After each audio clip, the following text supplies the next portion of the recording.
ci siamo dati il tempo di vedere la fine dell'ultimo video. So che chi è qui già da un po' di tempo ha avuto modo di vederne diversi. Avete potuto notare che è stato proiettato uno spot che è stato realizzato proprio per la campagna per sostenere la presentazione del complemento allo sviluppo rurale del Veneto, e pensate che è uno spot che ha vinto anche un prestigioso premio giornalistico. Sostanzialmente in questo spot e con i video che avete visto, le persone che sono state intervistate, che hanno parlato, sono persone destinatarie dei fondi, dei bandi del PSR, quindi 17-22. I PSR quindi sono i fondi che sono arrivati e avete potuto vedere che sono stati visti come incentivi al proprio modello di business per la loro produttività, e sono tutte persone che diciamo hanno aderito ai bandi che sono stati messi a disposizione. Quello di oggi, questa sera, in questa cornice tra l'altro veramente meravigliosa, è il quarto intervento che viene organizzato. Siamo stati a Rovigo, siamo stati in provincia di Vicenza, siamo stati anche nel Bellunese e oggi invece siamo in provincia di Padova per presentare 5 nuovi bandi che sono già stati pubblicati e che andranno in scadenza al 14 di dicembre. Complemento allo sviluppo rurale del Veneto al piano strategico nazionale. Che cosa significa? È una declinazione sostanzialmente del piano strategico nazionale della PAC, una declinazione che va a leggere le caratteristiche dei vari territori, in questo caso dunque del Veneto, perché i piani di sviluppo, i piani di intervento devono rispettare la natura del territorio e quindi anche i modelli produttivi che in esso si inseriscono. Da qui il complemento allo sviluppo rurale del Veneto. Vi ricordo che avete una cartellina dove c'è una sorta di riassunto dei bandi che sono stati pubblicati, e poi ovviamente avete diversi canali a cui potete fare riferimento per andare a leggere questi bandi e capire se possono o meno fare al caso vostro e per la vostra attività. Questi sono incontri che ci permettono di raccontare che cosa è contenuto all'interno dei bandi e di dare anche proprio delle informazioni pratiche su come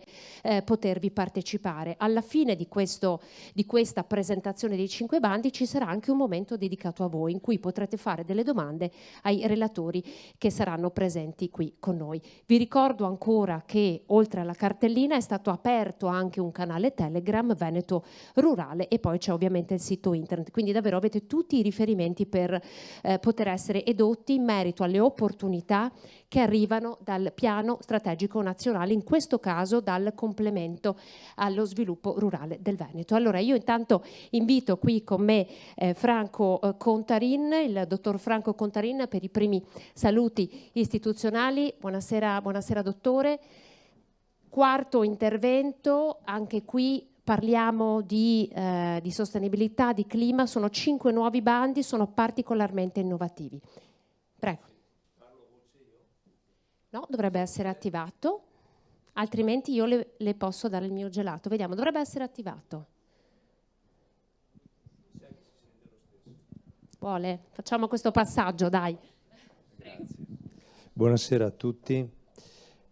Porto innanzitutto i saluti dell'assessore Caner, che non è qui perché è a Roma, in quanto stasera l'incontro preparatorio e domani deve coordinare i lavori della Commissione Politiche Agricole e degli assessori regionali dell'agricoltura. Sapete che il Veneto da più di un anno è coordinatore. Porto, dicevo, i suoi saluti, oltre che quelli miei personali, di tutta la struttura dell'autorità di gestione del complemento di sviluppo rurale o del programma di sviluppo rurale. Siamo sempre noi, passiamo da uno strumento vecchio a quello nuovo, e questi incontri servono per poter dare visu a un gruppo comunque importante numericamente ma relativamente esiguo, scusate, non vogliatemene, e poter illustrare quanti sono i bandi e i dettagli di questi bandi. Detto questo, io mi devo fermare prima di passare alla presentazione, perché la nostra conduttrice dei nostri lavori mi ha detto che c'è dell'altro. Allora, io intanto ho già preso possesso di un nuovo microfono, quindi questo lo posso lasciare a lei. Sì, perché dobbiamo farvi vedere attraverso un video che cosa sono stati gli interventi del piano di sviluppo rurale 2014-2022. Un assaggio ovviamente lo avete avuto ascoltando le interviste degli imprenditori agricoli, abbiamo ovviamente selezionato per voi della provincia di Padova, però ci sono dei numeri, i numeri contano, perché dicono molto più di tante altre cose. Quindi andiamo insieme a vedere questo video che va a raccontare che cosa è stato il PSR in Veneto, quindi 2014-2022, e di fatto precede poi quello che andremo a raccontarvi noi. Quindi prego, chiedo alla regia di mandare in onda il video. Il programma di sviluppo rurale Veneto 2014-2022 fa parte della strategia Europa 2020 per una crescita sostenibile e inclusiva del settore rurale. Sono più di 1 miliardo e 500 milioni di euro i fondi stanziati dall'Unione Europea, dalla Regione del Veneto e dallo Stato italiano. Di questi, più di 1 miliardo e 100 milioni di euro sono stati già erogati, pari al 73% delle risorse programmate. Attraverso il programma, la Regione del Veneto ha finanziato oltre 57.000 domande. Per fornire un supporto concreto alle imprese, sono stati finanziati oltre 5.000 interventi di investimento aziendale, per un sostegno complessivo di 347 milioni di euro. Uno dei principali obiettivi del fondo è incentivare la formazione degli agricoltori con un sostegno di oltre 23 milioni di euro. Sono stati più di 77.000 i partecipanti alle attività formative. Un altro degli obiettivi del programma è favorire il ricambio generazionale. Sono stati oltre 2.300 i giovani agricoltori inseriti nelle aziende agricole presenti sul territorio veneto.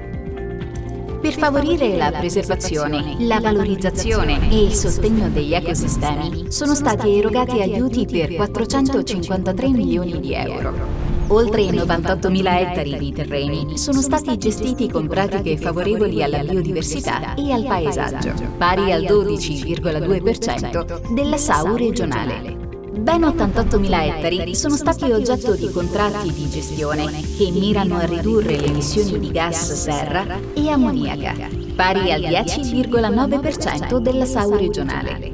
In 96.000 ettari di terreni il consumo di acqua è stato razionalizzato e gestito, coprendo l'11,9% della SAU regionale. Infine, quasi 22.000 ettari di terreni sono stati interessati da investimenti finalizzati al risparmio irriguo, pari al 9,1% dei terreni serviti da irrigazione strutturata. Per supportare le aree montane sono stati stanziati 538 milioni di euro, finanziando complessivamente più di 12.000 domande. Infine, per sostenere lo sviluppo dei territori rurali con fragilità, sono stati finanziati più di 1.500 progetti, con un sostegno di 64 milioni di euro.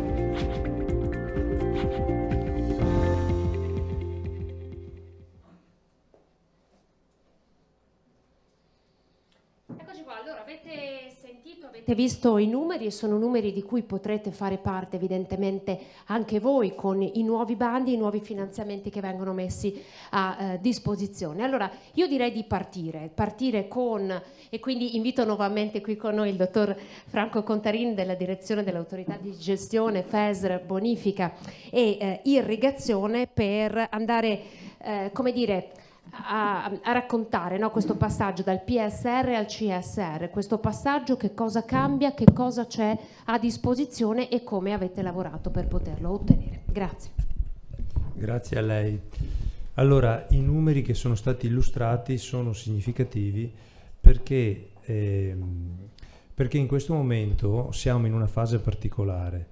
Nel senso che è iniziato il triennio, siamo già avanti nel triennio finale di vita del programma 2014-2022 che chiuderà il 31 dicembre 2025, e siamo nella fase ascendente di avvio del nuovo programma che avete visto ha sto nome lunghissimo, complemento regionale per lo sviluppo rurale del PSN PAC 23-27, e quindi il focus dell'incontro di stasera riguarda proprio un gruppo di bandi del nuovo.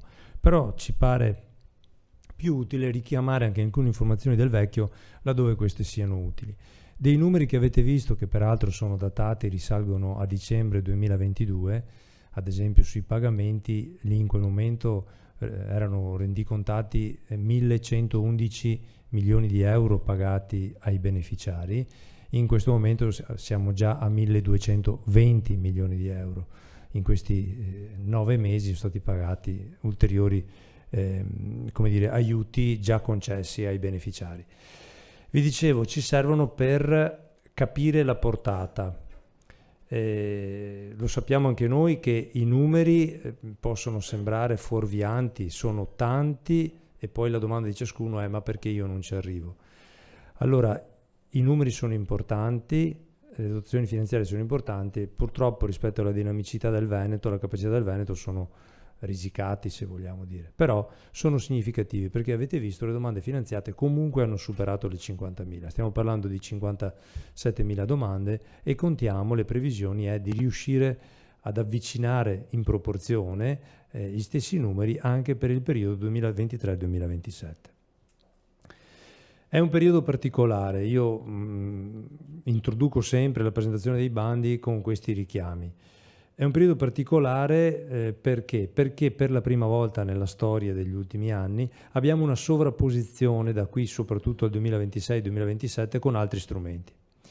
Il PNRR, che sta sviluppando delle attività, sono aperti in questi giorni, poi lo esemplificherò anche con i numeri, lo sapete, il bando agrisolare per le aziende agricole e per le imprese agroalimentari private o cooperativistiche, per installare sui tetti di magazzini, stalle, comunque annessi rustici, i pannelli.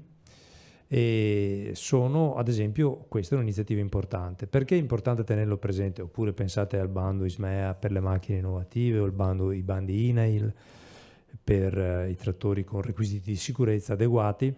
Sono importanti perché un mandato che ci ha dato la giunta regionale a noi tecnici nel momento in cui elaboravamo i bandi è stato quello di operare in complementarietà e non in sovrapposizione. Cosa vuol dire? Che, ad esempio, nei bandi che apriremo a dicembre, che fanno riferimento agli investimenti tanto dei giovani agricoltori quanto dei senior, la voce di spesa relativa agli impianti energetici per la produzione, per l'autoproduzione di energia, che sia fotovoltaico o altre forme, non li trovate. Non ci sono, non sono tra le voci ammissibili. Perché? Perché in questo modo si vuole spingere a utilizzare le risorse gestite dai bandi nazionali. Perché? Perché questo nuovo strumento, che è il Piano Strategico Nazionale della PAC, che ormai lo trovate scritto in ogni puntata dell'Informatore Agrario o di altre riviste di settore, ha un volume importante, perché vedete sono circa 37 miliardi di euro nei 5 anni. Di questi circa 16 sono destinati allo sviluppo rurale, 3 in capo al Ministero per gli strumenti di gestione del rischio, contributo alle polizze assicurative, fondi di mutualità e altri strumenti di riassicurazione e assicurazione del reddito. Di quello però che arriva alla Regione Veneto la cifra è molto più contenuta in proporzione, e così alle altre regioni, quindi è importante usarli al meglio. Vi dicevo, la cornice questa volta non è più un documento regionale come era il programma di sviluppo rurale, in cui la Regione Veneto si confrontava direttamente con Bruxelles per ottenere quelle regole, ma passa attraverso uno strumento nazionale, tanto in Italia quanto in ciascuno degli altri 26 Stati membri, che fa da piano. Quindi gli interventi di cui parliamo stasera sono declinati sì in Veneto attraverso un nostro provvedimento amministrativo, ma sono scritti in un documento nazionale. Questo cosa comporta? Comporta che alcune flessibilità che avevamo in precedenza le abbiamo perdute, perché sono cornici che devono andare bene a tutti. Abbiamo comunque, diciamo così, le spalle più grosse, perché sappiamo che comunque una volta autorizzato a livello nazionale, il piano nazionale da Bruxelles come è avvenuto, dovrebbe procedere più spedito. I numeri che caratterizzano il nostro complemento regionale, ne parlavo prima, per le risorse, non solo sono risorse, sono anche diciamo così, l'impostazione strategica. 6 priorità, poi le richiamerò velocemente, 44 interventi, cioè 44 tipi di bandi per capirci, in realtà sono qualcuno di più perché anche taluni interventi hanno più azioni al loro interno, ma lo vedremo dopo con l'illustrazione che faremo dei bandi aperti in questo momento, e 824 milioni e mezzo di euro. Lo stanziamento, che fa parte di quei 16 miliardi di tutto lo sviluppo rurale resi disponibili in questa programmazione. Quindi vedete una cifra significativa, ripeto, l'assessore Canale ha fatto di tutto perché sia la cifra massima possibile. Lo ricordo, la proposta iniziale vedeva assegnati al Veneto poco meno di 700 milioni di euro, quindi un passo avanti si è fatto, speriamo ci consenta di soddisfare il più possibile. Richiamo che le scelte del programma non sono state fatte in solitudine dalla Giunta o dagli uffici regionali, ma c'è stato un percorso lunghissimo di confronto nel bene e nel male di ogni passaggio decisivo, per cui col partenariato, per cui le 6 priorità nascono dalla sensibilità, dall'analisi condivisa dei fabbisogni del Veneto. Quali sono queste priorità? Per taluni potrà sembrare acqua fresca. In realtà, mano a mano che poi capirete come sono state utilizzate, determinano la connotazione che ha il programma. La prima, i giovani. Il ricambio generazionale nel nostro settore, come in altri settori economici, non è una questione, è la questione, è il punto nevralgico. Perché? Perché nel ricambio generazionale ci sta la capacità di leggere con occhi nuovi, con culture nuove, con strumenti nuovi, i contesti nuovi e le sfide che, a partire dalla bellissima ottobrata che stiamo vivendo, lo dico tra virgolette bellissima, ci pone. Sostenibilità, intesa sia come sostenibilità ambientale da dare alle nostre attività, alle attività delle aziende agricole, alle modalità di coltivazione, che diventa però anche sostenibilità economica, cioè capacità di rispondere alle esigenze poste dai cittadini. Innovazione è lo strumento principale ed è una chiave di lettura che accompagna, se non tutti, quasi tutti gli interventi del programma, che devono mirare a sostenere, ad aiutare chi di fronte ai contesti nuovi cerca di rispondere innovando. Poi la vivibilità. Il nostro programma si rivolge anche alle cosiddette zone fragili, più delicate, le zone rurali un po' più estreme, pensate alla montagna, ai contesti di montagna, dove delle risorse non sono dedicate solo all'imprenditoria agricola in senso stretto, all'innovazione agricola, ma anche a garantire delle condizioni vivibili in quei territori per chi permane, decide di investirsi lì per fare attività di impresa. Fragilità, il risvolto di un territorio dove si svolgono le attività agricole è la sicurezza idrogeologica di quel territorio, e quindi abbiamo anche questa chiave di lettura. E da ultimo la focalizzazione, che è proprio quello che vi dicevo prima parlandovi come esempio dell'energia, nel senso che evitiamo la sovrapposizione ma cerchiamo di massimizzare la destinazione delle risorse dello sviluppo rurale assegnate al Veneto a quelle cose, a quelle iniziative, a quelle operazioni che possono trovare sostegno solo nello sviluppo rurale e non, ad esempio, ripeto, nel bando del PNRR o in altri strumenti che sono resi a disposizione in questi anni. Le priorità hanno guidato la scelta dei 44 interventi e delle relative azioni, l'attribuzione delle risorse agli interventi, e poi stanno guidando, in procinto di arrivare ai bandi, la declinazione in criteri di selezione dei principi previsti dagli interventi. Questa diapositiva molto velocemente, solo per farvi vedere quanti soldi in questo momento sono stati impegnati a favore di progetti veneti su tematismi che potevano anche essere occupati, coperti dallo sviluppo rurale, e sono soldi che invece, avendo scelto di non sovrapporli, si aggiungono. Faccio l'esempio, vi ho parlato dell'agrisolare, lo vedete circa a metà. Col primo bando del MASAF, del Ministero dell'Agricoltura, sono stati finanziati circa 1500 progetti in Veneto di tetti solari, di aziende agricole o imprese agroalimentari, per quasi 60 milioni di euro di aiuto, che altrimenti sarebbero finiti a richiedersi sul programma, sui bandi dello sviluppo rurale e a pescare dentro gli 824 milioni che abbiamo. Questo capite bene che sarebbe stato un po', diciamo così, non essere attenti quantomeno. Andiamo avanti, il piano finanziario, gli 824 milioni vedono la compartecipazione della regione che ne mette 146 di questi, ma non è cosa che penso vi interessi, vi appassioni particolarmente, l'importante è gli aiuti. E gli interventi, i 44, sono per gruppi, molti, la gran parte li conoscete già, sono una riproposizione aggiornata di bandi già noti, sia che si parli di agroambiente dove abbiamo 16 bandi, dell'indennità compensativa della zona montana dove abbiamo un intervento, scusate, no bandi, interventi. Gli investimenti, abbiamo 11 interventi di investimento, abbiamo l'insediamento giovani e poi il programma sostiene anche le misure cosiddette di trasferimento dell'innovazione e dell'esperimentazione tramite gruppi cooperativi o misure di scambio di conoscenza e diffusione. Sono 13 interventi, ma anche questi noti. Il riparto finanziario lo vedete qui. Vedete, un 26% va proprio sugli interventi a superficie ambientali, di cui parleremo stasera, alcuni ne parleremo stasera, e 11 riguardano, l'11% destinato all'indennità compensativa per la zona montana. Vedete che il 38% va invece a favore degli investimenti, il 9% va per l'insediamento dei giovani agricoltori, 10% più un altro 4% sulla cooperazione e sulle misure di formazione e consulenza, per un totale di un 14%. Dentro a quel 10% ci sta anche un 6% che è riservato ai gruppi di azione locale e alle iniziative leader.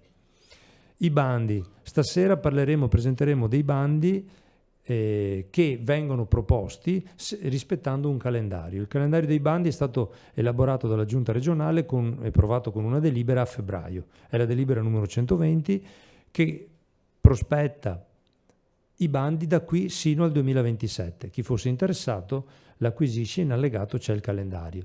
È un calendario che verrà aggiornato potenzialmente ogni anno con piccole variazioni, perché ad esempio si sono verificate delle circostanze per cui ad esempio il bando agricoltori custodi in programma per fine anno o per l'inizio del prossimo, scusate non ricordo bene, non verrà aperto perché non abbiamo ancora un numero adeguato di specie e varietà iscritte nel registro dovuto, quindi attenderemo che ci siano un certo numero di agricoltori potenzialmente interessati.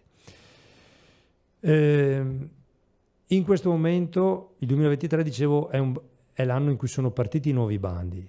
Da marzo a giugno abbiamo avuto aperti i bandi agroambientali, la prima importante batteria, non la cito qui perché ormai siamo già in definizione delle graduatorie, prossimi alla finanziabilità che avverrà nelle prossime settimane, e ha riguardato alcuni interventi, ne cito uno fra tutti, quello relativo all'agricoltura biologica, sia mantenimento che introduzione, oppure quello per il mantenimento delle siepi o per i prati e i pascoli. Nuovi impegni. In questo momento sono in chiusura questi bandi, vedete un bando relativamente contenuto, 16 milioni di euro, poco più, sono misure forestali, quindi interessano determinati contesti, forse non è il caso nostro qui di stasera, non è escluso però che a qualche realtà soprattutto sui colli possa interessare, ed ecco i bandi di cui parleremo stasera. Sono 31 milioni di euro articolati in 5 bandi su 3 interventi. Poi la collega Barbara Lazzaro, la dottoressa Lazzaro, ci accompagnerà in un viaggio molto, come dire, dettagliato dentro a questi bandi, per cui io non dico altro se non ricordare che la scadenza per la presentazione delle domande è a 90 giorni dalla pubblicazione sul BUR, pubblicazione che è avvenuta una quindicina di giorni fa, a metà settembre circa, non sono preciso, allora, il 15 settembre proprio, invece ve l'ho scritto. E colgo l'occasione e vado a chiudere per ricordare 2 cose. Vi ho detto i bandi sono già programmati da tempo, diciamo così, previsti. Anticipo i bandi, richiamo più che altro che anticipo, i bandi che apriranno tra Natale e la Befana, per capirci, o subito dopo la Befana dell'anno che va a iniziare fra poco. Avremo SRA 28, azione 7, quindi l'aiuto per la trasformazione a bosco di impianti di arboricoltura, Gli investimenti, vedete i codici nuovi SRD01, gli investimenti delle aziende agricole, SRD02, gli investimenti delle aziende agricole con finalità ambientali, SRD03, la diversificazione, SRD05, il bando di forestazione per realizzare nuovi piuppeti, SRD06, bando azione di prevenzione per gli apprestamenti, scusate se mi esprimo forse in maniera un po' così, poco precisa, ma contro l'entrata della PSA negli allevamenti suinicoli, SRD13, investimenti per trasformazione e commercializzazione dei prodotti agricoli, SRE01, premio di insediamento ai giovani agricoltori, SRG01, sostegno ai gruppi operativi nella fase di gestione, SRG03, partecipazione ai regimi di qualità, introduzione della certificazione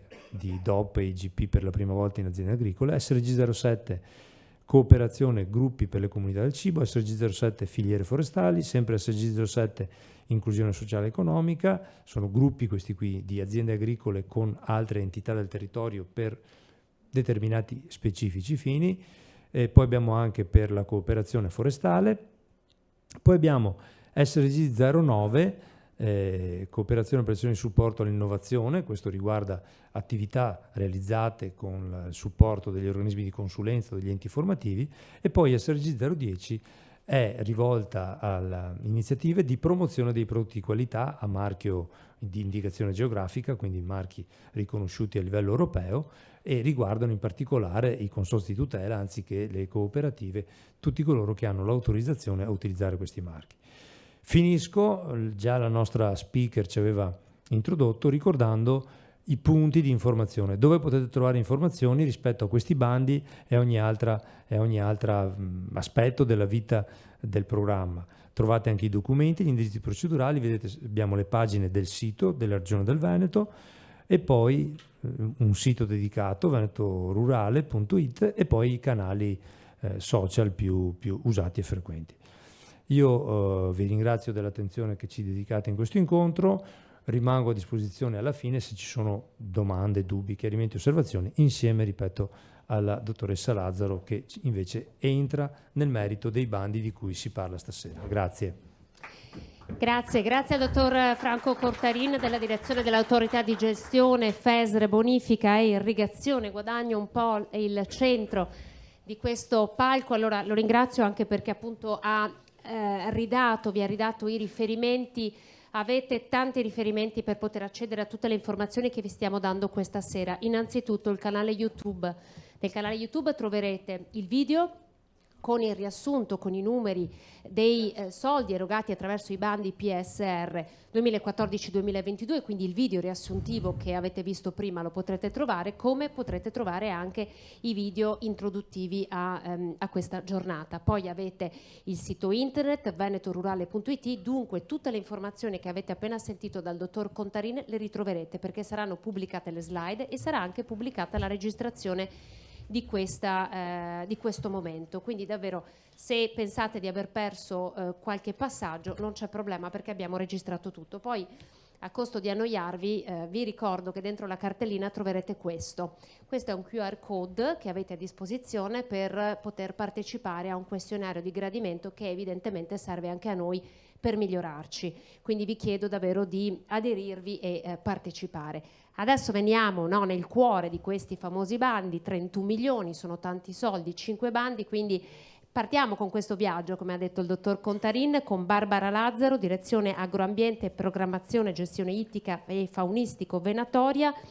Questi bandi in qualche modo vanno a sostegno degli impegni in materia di ambiente e clima. Quindi qui c'è la riduzione delle emissioni di ammoniaca, c'è la riduzione dell'utilizzo dei fitofarmaci, quindi ci sono informazioni molto molto specifiche ed interessanti. Grazie alla dottoressa Barbara Lazzaro, lascio a lei dunque la spiegazione. Buonasera.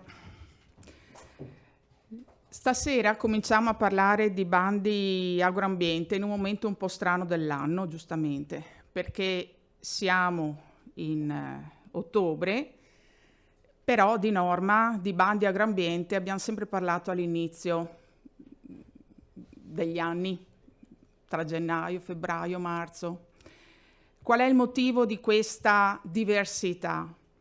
Il motivo è che con il complemento di sviluppo rurale sono cambiati i tempi, nel senso che già dal 1° gennaio dell'anno prossimo, quindi dal 1° gennaio 2024, le persone che avranno aderito ai bandi che adesso sono aperti fino al 14 di dicembre, come ha detto il dottor Contarin, dovranno aderire agli impegni e già essere conformi a quegli impegni.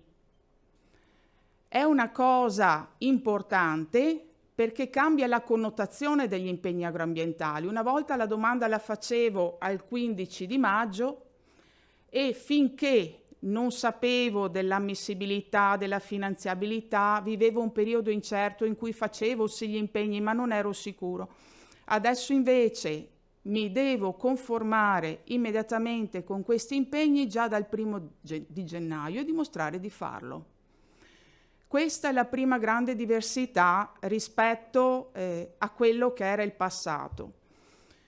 La seconda diversità è che questi sono bandi completamente nuovi, nel senso che ci siamo visti all'inizio dello scorso anno, di quest'anno, scusate, era quest'anno, presentando dei bandi che conoscevate, che erano in continuità con quello che già il Veneto applicava, sul quale c'era una dimostrazione, una necessità di dare continuità a quegli impegni agroambientali perché sono il cardine degli impegni agroambientali di questa regione. Pensiamo alle siepi a cui avete fatto domanda e che abbiamo dovuto trovare anche tutta una serie di finanziamenti integrativi per soddisfarla. Pensiamo al biologico che doveva trovare la propria continuità e pensiamo ai prati e ai pascoli di montagna che non potevano rimanere vuoti di un aiuto per quest'anno. In questo momento invece parliamo di cose nuove in cui ci siamo dati una scatenata oltremodo anche noi, in un momento in cui non avevamo bisogno di essere scatenati da altro, ma che abbiamo deciso di perseguire come attività proprio per darvi uno strumento in mano che evitasse ulteriori limiti.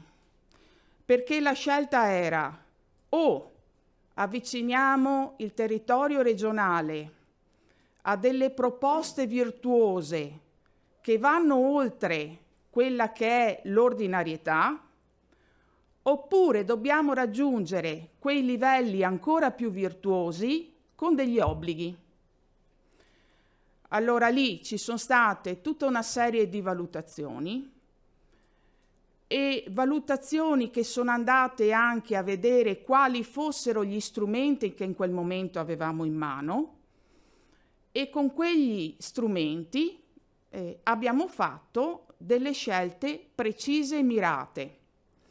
Adesso io vi accompagno un attimino su questo percorso, partendo da dove siamo arrivati 2 anni fa. 2 anni fa, ragionando sulla conferenza, avevamo in mano la Farm to Fork, questa strategia che è un completamento di tutto il quadro del New Green Deal, sul quale ci sono tutta una serie di condizioni che attengono anche all'attività agricola.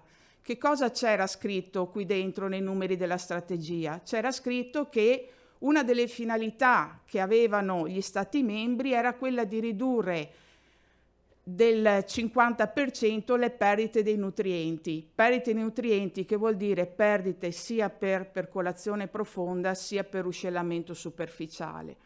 Stessa cosa, la strategia dice dovete ridurre l'uso dei fertilizzanti. Ma no, in poco tempo, neanche in tantissimo tempo, entro il 2030. Se pensate che un bando dell'agroambiente dura 5 anni, il 2030 è poco più in là, d'accordo? Altra cosa importante che ci dice sempre la strategia è quella che sostanzialmente dobbiamo ridurre l'entità dei pesticidi che distribuiamo, degli agrofarmaci e anche il pericolo connesso a questi pesticidi, oltre che puntare all'incremento di tutto il settore dell'agricoltura biologica, cosa che abbiamo già cominciato a fare con i bandi di primavera.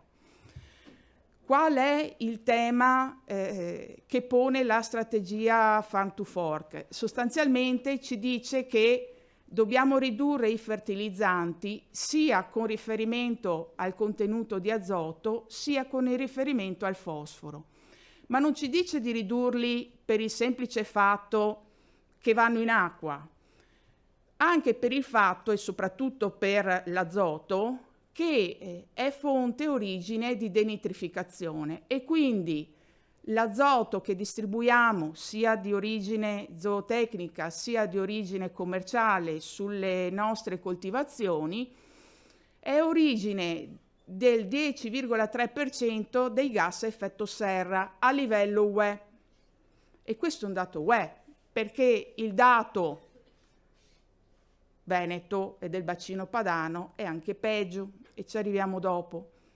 Sempre la strategia mette in relazione queste emissioni al fatto che l'allevamento ne sia una componente sostanziale e dice il 70% di questo 10,3% è l'allevamento agricolo. Per cui anche questo è un tema sul quale avevamo la necessità di sviluppare quelle condizioni di analisi che già il complemento di sviluppo rurale aveva introdotto. Cosa abbiamo fatto rispetto a questo? Abbiamo guardato un attimino qual è la realtà del Veneto. Il Veneto è una regione molto attenta al comparto agricolo, ha una determinata piovosità, andiamo dai 700 ai 1400 millimetri a seconda della latitudine in cui ci troviamo, ha un clima che è un clima, come vedete, subumido. In queste situazioni ha una carta della natura dei suoli, una carta dell'uso dei suoli che dice che sostanzialmente la sostanza organica ha dei valori molto limitati in pianura. Abbiamo tra l'1 e il 2% di sostanza organica, mentre nella parte invece pedocollinare e montana arriviamo anche al 4 al 6%. In questa situazione di analisi territoriale il Veneto aveva già individuato all'interno del contesto delle proprie misure su cui spingere dal punto di vista della sostenibilità 3 temi importanti. Il primo che era quello di aumentare la qualità dei suoli agricoli e quindi l'aumento della sostanza organica.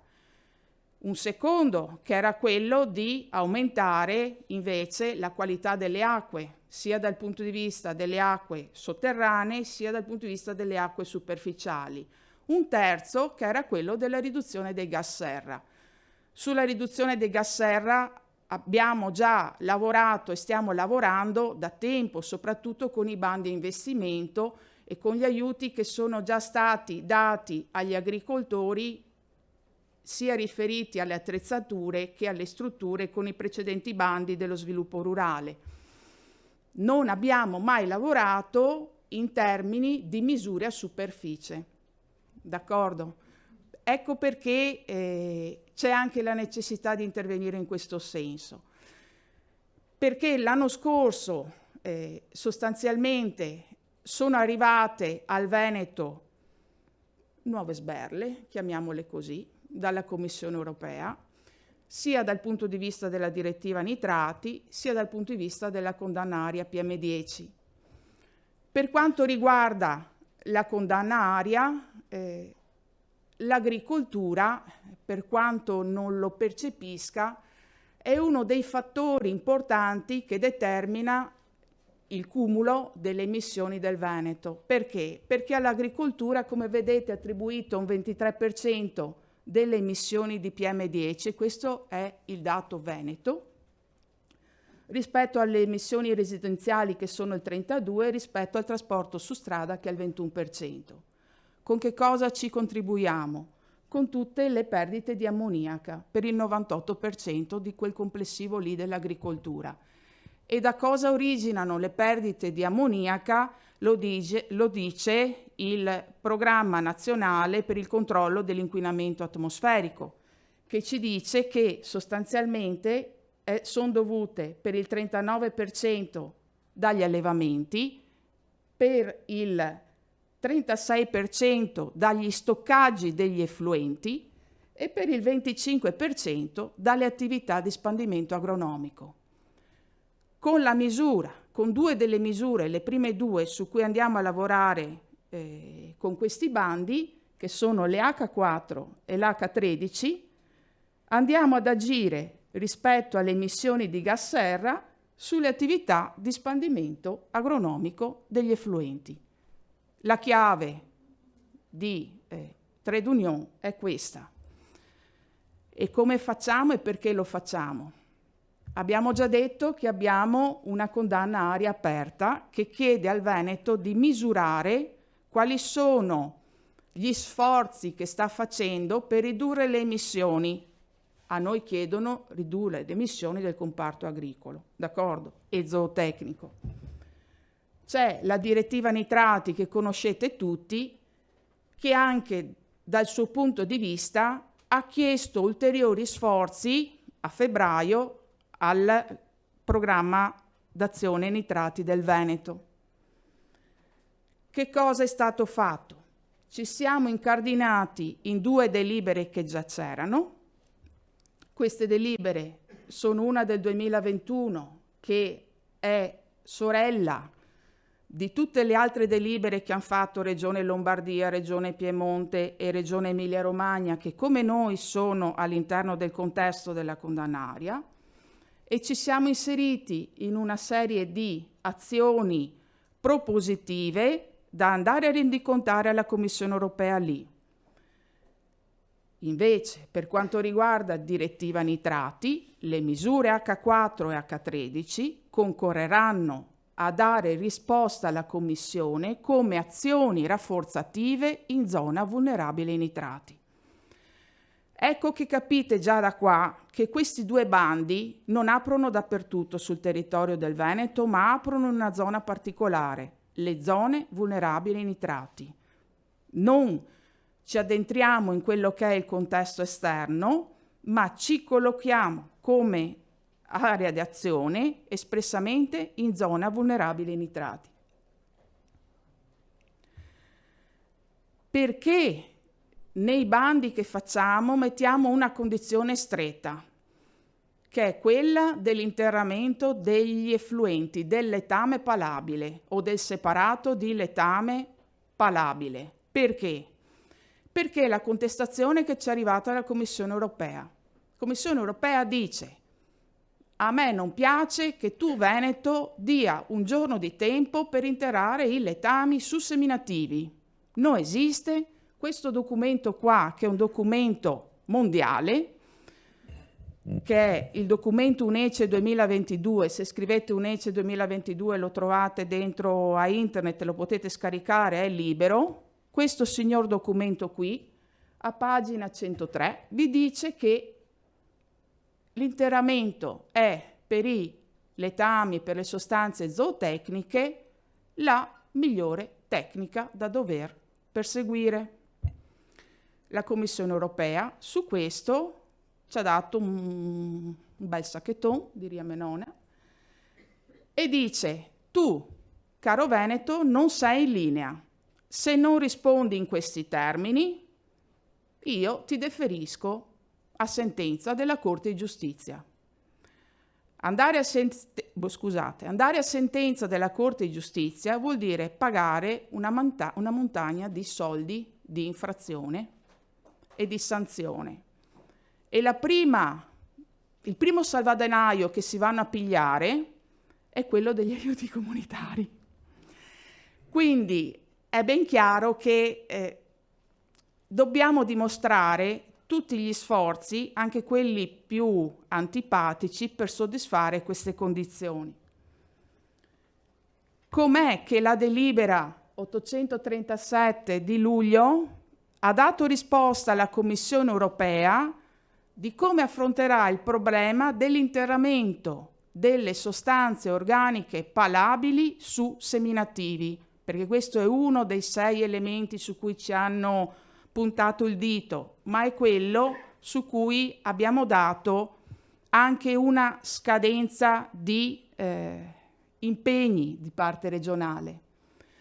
Siamo andati nelle nostre banche dati dove abbiamo un po' la fotografia di tutti gli allevamenti che sono sottoposti a comunicazione della direttiva nitrati, e analizzando il grande del tema ci siamo resi conto che metà del problema veneto in termini di effluente palabile era il letame bovino e bufalino, quel che è.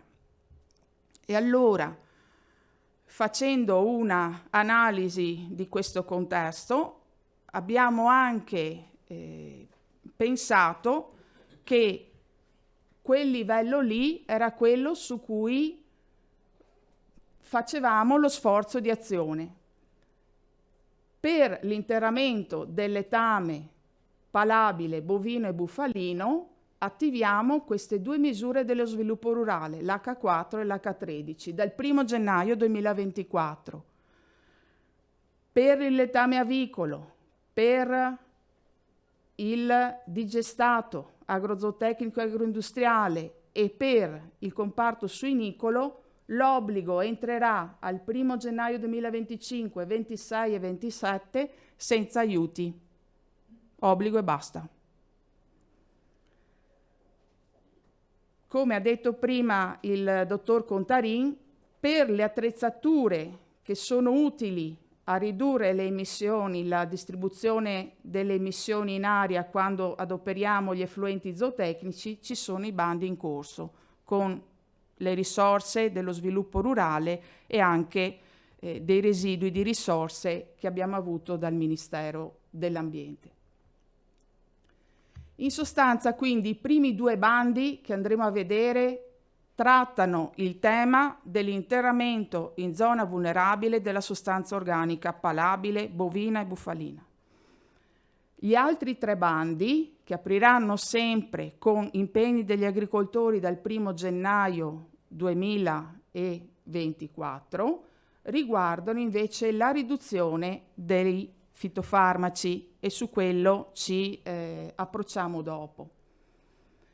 Che cosa hanno in comune tutti questi bandi? L'inizio, il fatto che comunque si chiedono le cose che sapete già, cioè il possesso di titoli di conduzione o comunque il rinnovo di questi titoli nel momento della scadenza per dare una continuità quinquennale alle superfici di impegno.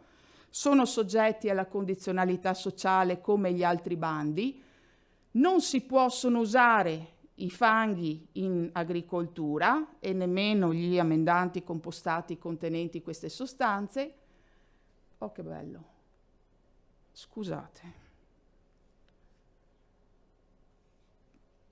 Lavoriamo sulle superfici agricole a spandimento di effluenti, ma non sono permessi gli asservimenti, i contratti di asservimento in agricoltura, come è per tutti gli altri bandi dello sviluppo rurale. Ci sono dei casi specifici in cui sono possibili le comunicazioni dei codichiaranti, e questo lo sapete già come in questi bandi. I beneficiari sono sempre gli agricoltori o enti pubblici che gestiscono aziende agricole. La SOI la devo mantenere per tutta la durata dell'impegno quinquennale. Devo aderire a questi bandi con almeno un UTE in Regione del Veneto, dimostrando di avere un titolo di conduzione con validità dal 1 gennaio. Quindi le superfici su cui faccio domanda devo averle a fascicolo aziendale dal 1 gennaio 2024. E sono escluse le aree su cui ci sono già impianti fotovoltaici. Andiamo sulla prima SRA, che è SRA 4. La SRA 4 sostanzialmente si differenzia dalla SRA 13 perché chiede di interrare la sostanza organica su superfici fisse, sempre quelle per 5 anni. SRA 13 invece ha un'entità di superficie aziendale su cui mi impegno che può variare nel corso dei 5 anni a parità di quantità di superficie di impegno. Questo è il grande cardine. L'altro cardine è SRA 4, che ha come finalità e viene rendicontata nelle misure nazionali che incrementano la sostanza organica, non si applica nelle zone svantaggiate montane. Quindi, ragionando noi all'interno delle zone vulnerabili ai nitrati come confine all'interno del quale mi muovo, che sono tutte le zone colorate che ci sono qua, non la applico, abbiamo fatto l'esempio, alla Lessinia, ben si intende, d'accordo? Qualcuno dei comuni di margine della parte nord delle zone vulnerabili potrebbe essere designato montano. L'elenco comunque è possibile e sarà evidenziato nel momento in cui farete le singole domande per il bando. Ha delle priorità la SRA 4. La prima è che si applica ai comuni dove è prioritario intervenire perché ci sono le punte di PM10, che sono quelle aree che vi avevo mostrato in piccolo. Torniamo indietro. Sì, vado avanti invece, scusatemi. Scusate tanto, ve le volevo mostrare perché così vi rendete conto di dov'è. Quelle lì, dove vedete quei pallini bianchi in quelle zone colorate e quei pallini neri, lì ci sono gli agglomerati su cui ci sono gli splafonamenti delle PM10. Il bando ha già l'elenco fatto, avete già l'elenco dei comuni che corrispondono a quelle priorità. Quindi potete vederlo, scusate. Ritorniamo a noi. Priorità i 39 comuni dell'allegato dove ho gli splafonamenti PM10. Altra priorità il fatto che la mia azienda sia investita da colture seminative in gran parte, più del 75% della SAU, perché questa misura si applica esclusivamente ai terreni seminativi. Ulteriori priorità sono date dalla dimensione aziendale e dal fatto che con questa misura io intenda impegnarmi a interrare gli effluenti per una grande quantità della superficie aziendale. Ho un punteggio superiore se più della metà della SAU aziendale la impegno in questa misura. Che cosa non è compreso? Non sono comprese tutte le superfici familiari, quelle che già sono escluse dai bandi PSR, ovviamente non sono compresi neanche i prati e i pascoli, perché l'obbligo è quello dell'interramento. E posso aderire con una superficie minima di 1 ettaro, ma quella superficie complessiva su cui aderisco deve essere il 25% della SAU aziendale a seminativo. La grande importanza che vi deve rimanere rispetto alle l'altra misura che verremo dopo è che questa non prevede sostituzione di particelle, quindi con quella quota parte di azienda con cui parto finisco nei 5 anni l'impegno di interrare sempre gli effluenti zootecnici, il letame. Infatti l'impegno è quello di interrare immediatamente. Insieme allo spandimento interro. Devo pianificare la fertilizzazione, è una cosa molto semplice da farsi. Posso usare solo letame bovino e bufalino e separato di bovino e bufalino, non posso usare palabile da digestato perché i digestori avranno l'obbligo fra 2 anni di interrare indipendentemente dalle misure del PSR, come avete visto prima. E posso farla anche se il letame è di provenienza della mia stalla. Quindi non c'è nessun problema di dover escludere chi è zootecnico in questa attività. Se il letame non è mio, devo fare un accordo di cessione e dimostrare da dove viene e avere la tracciabilità. E per questa misura chiediamo la compilazione del REC, non per gli intenditori, non è il RIC, è il REC, cioè è la parte semplice del registro degli interventi culturali, quella dei nitrati. Cos'ha di pertinente rispetto alla condizionalità questa azione? Ha la direttiva nitrati, il CGO2, si chiama così quest'anno, e gli requisiti minimi dei fertilizzanti. Che cosa significa questo? Che se io sbaglio a distribuire il letame perché sono furbo, tanto non mi vede e non lo interro, è pertinente l'impegno di interrare rispetto alla direttiva e lo abbiamo visto, ok? Significa che se mi pigliano che mi sanzionano, minimo mi danno una sanzione doppia. Quindi c'è un impegno semplice, ma un impegno semplice che va rispettato. Se devo arare lì non appena distribuisco, no domani, perché domani è condizionalità, non è impegno dell'agroambiente. Le 24 ore sono condizionalità per i letami. La SRA 13 sembra la stessa cosa della SRA 4 e adesso io vi spiego le differenze. Perché la SRA 13 è una misura grande che se voi la guardate dentro al programma di sviluppo rurale nazionale contiene liquami, contiene letami, contiene un'azione che noi non facciamo e sostanzialmente si è bloccato. Basta.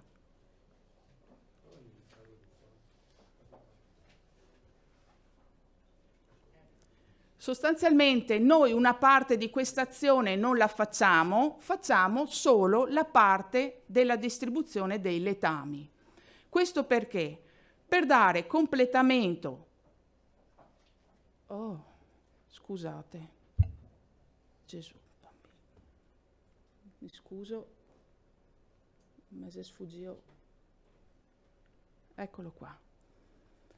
Per dare completamento a quello che si fa con la SRA 4 in un altro modo. Il concetto è sempre interrare i letami, sempre quello, cambia niente.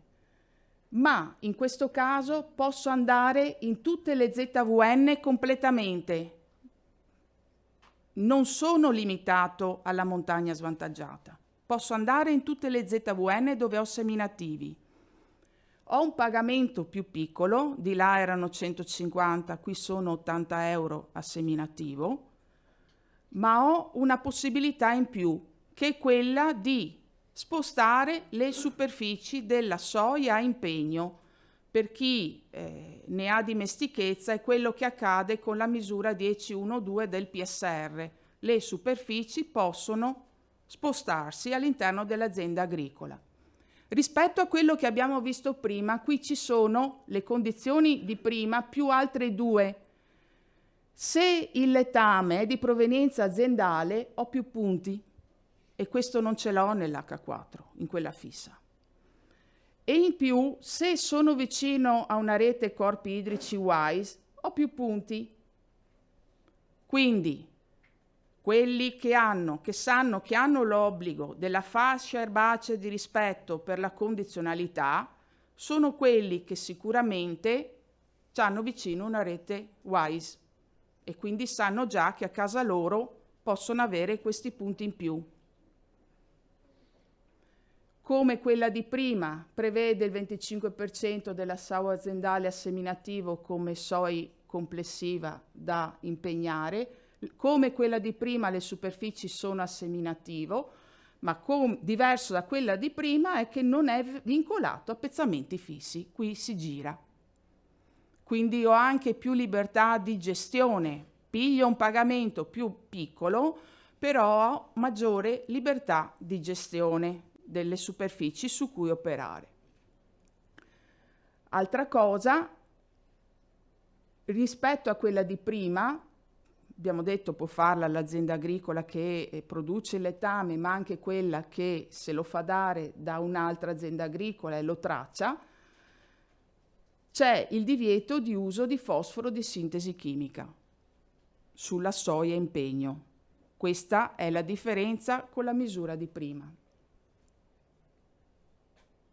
Come quella di prima, ha le pertinenze per la condizionalità direttiva nitrati, requisiti minimi fertilizzanti.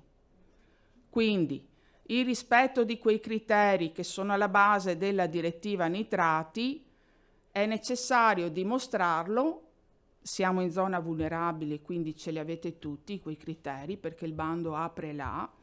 È necessario dimostrarlo perché l'impegno che faccio è più virtuoso, è una misura di rafforzo di quelli che sono già le prescrizioni che il programma d'azione inserisce. Mi sento di dire un'ultima cosa, prima di andare qua, che è quella che sicuramente SRA 4 e SRA 13 sono delle misure che ci impegnano per dare una dimostrazione subito alla Commissione europea che l'agricoltura e la zootecnia del Veneto sta facendo dei passi in più, come ci hanno chiesto nella procedura di infrazione che è arrivata e nella condanna aria. Non è stato facile raggruppare questi finanziamenti e andarli a inserire in due bandi simili per dare una finalità univoca per le emissioni e per la distribuzione di effluenti contestuali. Non sarà neanche tanto facile che nel futuro vediate bandi così.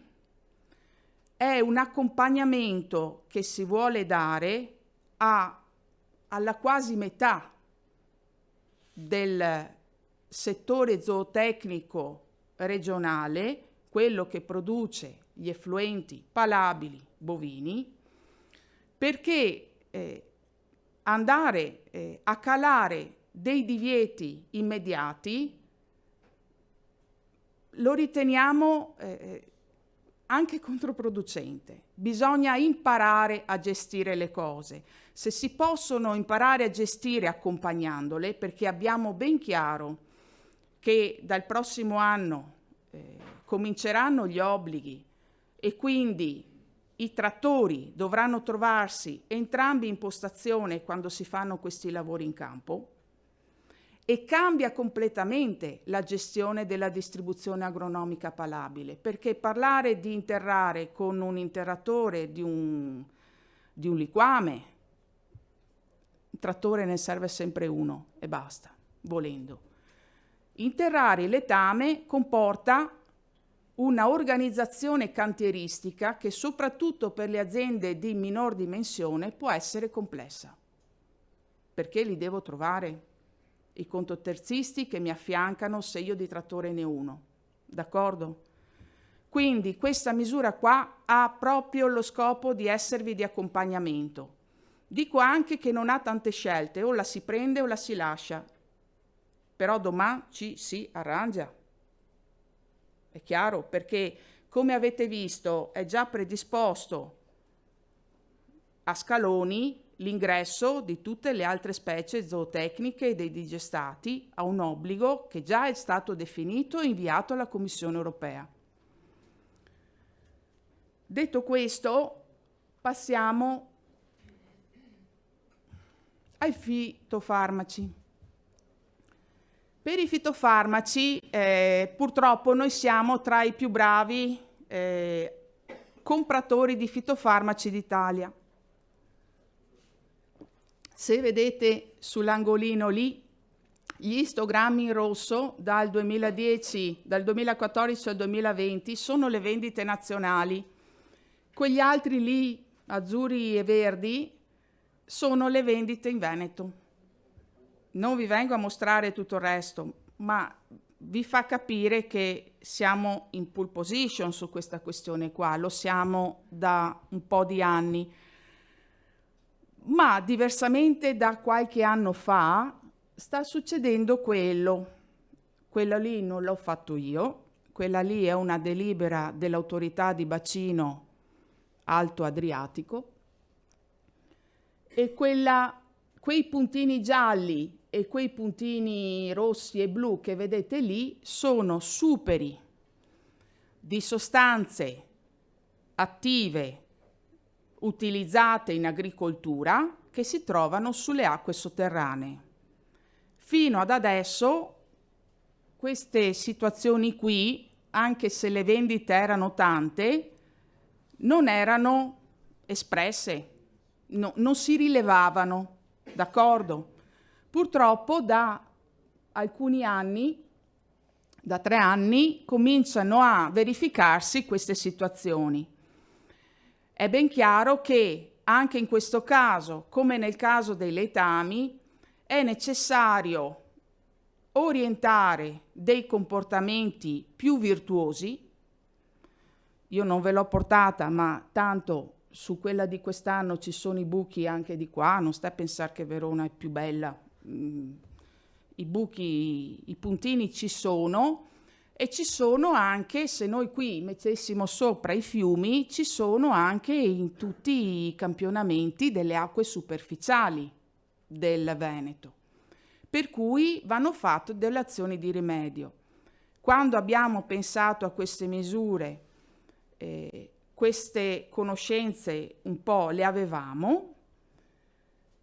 Quello che sostanzialmente cominciamo a fare adesso è un percorso insieme di 3 distinte azioni che finiscono tutte per andare a limitare l'inquinamento diffuso. Perché?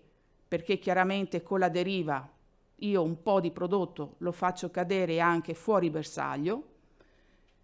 Vado a cercare di inserire nella mia gestione agronomica delle tecniche che vanno a limitare l'uso dei principi attivi dei prodotti fitosanitari. Se sono in grado di impegnarmi, se penso che ce la faccio, posso anche riuscire a usare l'azione 3 di questo bando, cioè un insieme di mezzi di bioprotezione che vanno a sostituire i prodotti fitosanitari in alcuni casi. In ogni caso, quello che vado a fare è, con queste 3 azioni, ridurre le sostanze candidate alla sostituzione. Perché? Perché quelle che chiamano sostanze candidate alla sostituzione sono un insieme di principi attivi che la Commissione europea ritiene più pericolosi di altri, che vorrebbe togliere dal mercato, e che sostanzialmente attraverso 2 indicatori che si chiamano HRI1 e HRI2 va a pesare per gli usi che ne fanno gli Stati membri e a Roma vanno a pesare gli usi che ne fanno le regioni. E provate a pensare dove siamo noi in questi usi qua. Se abbiamo gli obiettivi della strategia Farm to Fork che abbiamo visto all'inizio, che sono quelli di ridurre l'uso dei prodotti fitosanitari, con questa misura qua, con le 3 azioni che propone, quello che ci proponiamo è di misurare queste riduzioni e farle anche esprimere in funzione degli obiettivi di qualità ambientale che si dà la direttiva quadro acque, al fine di evitare che qualcuno indipendente da noi, per arrivare a quegli obiettivi di qualità, ci dica che una molecola domani non la possiamo più usare perché potrebbe essere controproducente per tutto il settore e per tutte le malattie che sappiamo svilupparsi. Le risorse a bando sono 2 milioni per l'azione 1, 8 milioni per l'azione 8, 5 milioni, scusate, per l'azione 2 e 5 milioni per l'azione 3, e si possono fare sull'intero ambito regionale, d'accordo? Quindi non c'è un ambito specifico come è per il tema degli effluenti. C'è una prima azione che comanda, che fa da riferimento per le altre. È un'azione facile, con pochissimi soldi per ettaro, però è quella che sostanzialmente indica quei criteri di selezione sui quali poi si appoggiano le altre due azioni che apriamo, la 2 e la 3. Non si può fare l'azione 2 senza la 1, non si può fare l'azione 3 senza la 1, non si può fare l'azione 2 e l'azione 3 senza la 1, d'accordo?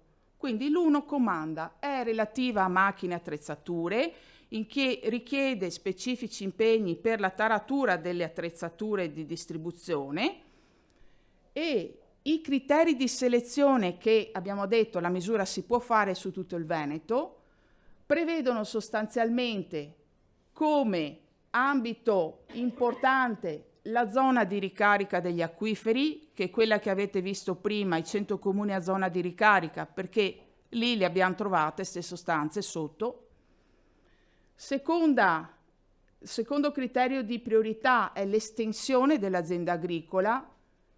Se io ho una superficie da 1 ettaro a 20 ettari ho 15 punti, da 20 a 30 ho 10 punti. Altra importante criterio per la priorità è che io riesca a dimostrare di avere delle formazioni lineari che in qualche modo sono vicine agli appezzamenti sui quali faccio domanda.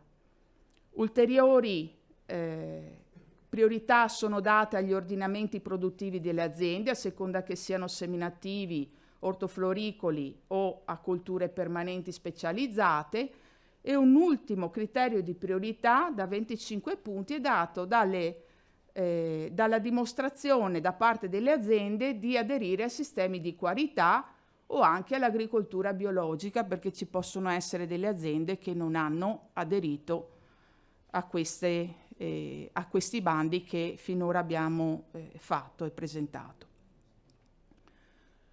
Come vi ho detto, l'azione 1 comanda e può essere combinata all'azione 2 e all'azione 3, ma le superfici che io andrò ad impegnare con l'azione 2 non possono avere impegni dell'azione 3, cioè vige sempre quel principio che c'è nel PSR del Veneto, che ogni azione che si fa sulla superficie dell'azienda agricola è come una tessera del puzzle rispetto a tutta la superficie dell'azienda agricola, non si sovrappone mai.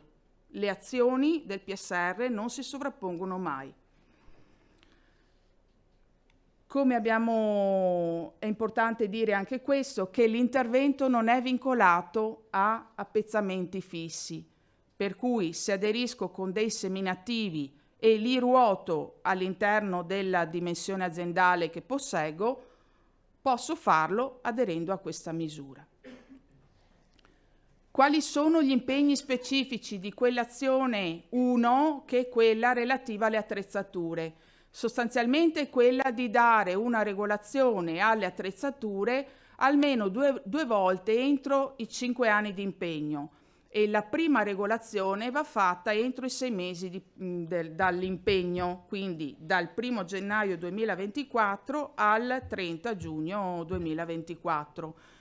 Abbiamo già ragionato col servizio fitosanitario e con i centri prova che da lui sono collegati, se c'erano le nostre capacità per adempiere a questo, e rispetto alle dimensioni del bando le capacità ci sono, ok? Quindi La prima regolazione entro 6 mesi, la seconda all'interno dei 5 anni. Se io per fare questo tipo di azioni, che saranno la 2 o la 3, mi doto di un conto terzista, richiedo al conto terzista la copia dell'attestazione che lui è andato al centro prova. Quali sono le attrezzature che possono aderire a questa azione? Sono tutte le attrezzature che hanno, e qui sono tutte elencate, sono quelle del bando, hanno dei dispositivi antideriva che riducono più del 50% la deriva verso l'esterno. Ci sono attrezzature che arrivano anche al 90 e più per cento, d'accordo, però lo screening è stato fatto dicendo dal 50% in più. Avete un allegato del bando che le elenca tutte. L'entità della deriva poi nel momento in cui andate al centro prova vi è certificata dal centro prova. Sull'esito del centro prova sarà definita la deriva di quell'attrezzatura. Altra cosa che va fatta è dire nel registro dei trattamenti che ho adoperato quell'attrezzatura su quegli appezzamenti, quando scrivo i fitofarmaci che ho adoperato. In più, se per caso al posto dei fitofarmaci utilizzo degli altri trattamenti di bioprotezione che fitofarmaci non sono, li scrivo nel campo note del registro dei trattamenti, perché non possono essere scritti tra le righe, non essendo fitofarmaci. Il pagamento non è grande, sono 15 euro per i fruttiferi e per la vite 10 per orticole e seminativi, però è applicato a tutta la SAU aziendale sulla quale chiedo l'impegno con le azioni 2 e con le azioni 3. Entriamo adesso nell'azione 2. Cosa mi chiede questa azione 2? È un'azione un po' complicatina, non è facile, però è abbastanza puntuale nei propri impegni. Perché? Perché ha lo scopo di ridurre quelli che sono i fitofarmaci che la Commissione chiama candidati alla sostituzione, quindi quelli più pericolosi, e ha anche lo scopo di ridurre quei fitofarmaci che troviamo nelle acque in Veneto o sotto o sulle acque superficiali. L'adesione è vincolata a essere combinata con la 1, non può sommarsi l'adesione alla 2 con quella dell'azione 3, può girare negli appezzamenti, l'abbiamo detto, e i criteri di selezione alla 2 non si applicano perché applica quelli della 1. Cosa mi chiede di fare? Per le sostanze più pericolose, definite non da noi ma dalla Commissione, dice di non superare un numero massimo annuale di volte in cui posso utilizzare quella sostanza. Per ogni tipologia di coltura io scriverò dentro al registro quando l'ho utilizzata e Avepa farà il controllo nel vedere se l'ho utilizzata per le volte che per quella coltura è specificata. È chiaro che se io ho bisogno per 3 volte di quella sostanza e per 2 volte la posso usare, per la terza volta dovrò usare un'altra sostanza che non è quella che qui è elencata tra le pericolose, ne dovrò usare una diversa. Questo è lo sforzo che chiede la misura. Sulle arboree, nel caso di diserbo, posso farlo solo localizzato. Questo non è un problema. Questo è il centro di tutto. Che cosa devo ridurre? Sostanze che attualmente sono autorizzate, che però hanno determinato uno stato chimico non buono sottoterra. Glifosate, dimetomorf, bentazone, metallaclor, metallaxil, metallaxil M e tebuconazolo. Queste sostanze qua sono alcuni anni che le troviamo, ARPA le trova sui trattamenti, sui monitoraggi dei corpi idrici sotterranei. Sui monitoraggi dei corpi idrici superficiali, le sostanze che dobbiamo ridurre sono sempre il glifosate, il dimetomorph, che lo trovate anche sopra, l'S-metallaclor, che lo trovate anche sopra, e il nicosulfuron, che è tipico delle erbacee. In più, devo ridurre un'altra sostanza, che è una sostanza che viene annualmente ripetuta in deroga, viene autorizzato l'impiego anche se dovrebbe già non essere più utilizzata, che è l'1,3-dicloropropene. È una sostanza pericolosissima che si usa per la fumigazione, d'accordo? E purtroppo il Veneto ha il primato nei dati di vendita di questa cosina qua. Questo impegno qui nell'azienda agricola lo scelgo di fare per gruppi di colture, d'accordo? Quindi posso impegnarmi solo con la vite, posso impegnarmi solo con i seminativi, posso impegnarmi solo col frutteto, posso impegnarmi solo con la parte orto. Nel bando ci sono il numero massimo di volte in cui posso usare una determinata sostanza a seconda del tipo di coltura al quale mi riferisco. E è anche scritto per alcune colture come mi devo comportare, andando a vederlo per il glifosate, per esempio, nelle linee tecniche di difesa integrata regionali. D'accordo? Quindi, sostanzialmente è da rispettare il quadro degli utilizzi. Cosa succede se io ho più colture durante una stagione?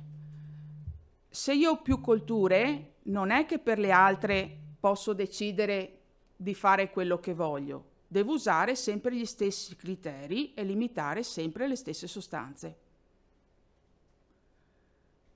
In più, siccome sappiamo che è una misura complessa, non è interare letame questa, d'accordo? Ci sarà una iniziativa formativa e di consulenza che affiancherà gli agricoltori. Ci sarà l'obbligo di seguire un'iniziativa formativa che indirizzi le attività di chi si prende questi impegni. D'accordo?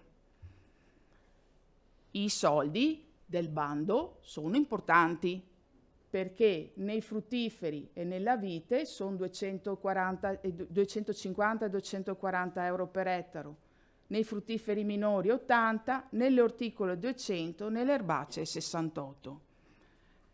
Non esimetevi da non valutare anche le sole adesioni per le colture erbacee, perché uno dei grandi problemi che ha il Veneto è nel diserbo delle colture massive, del mais, della soia, d'accordo? Perché giustamente i diserbanti sono quelli e dai 1, dai 2 alla fine in acqua si trovano, d'accordo? Quindi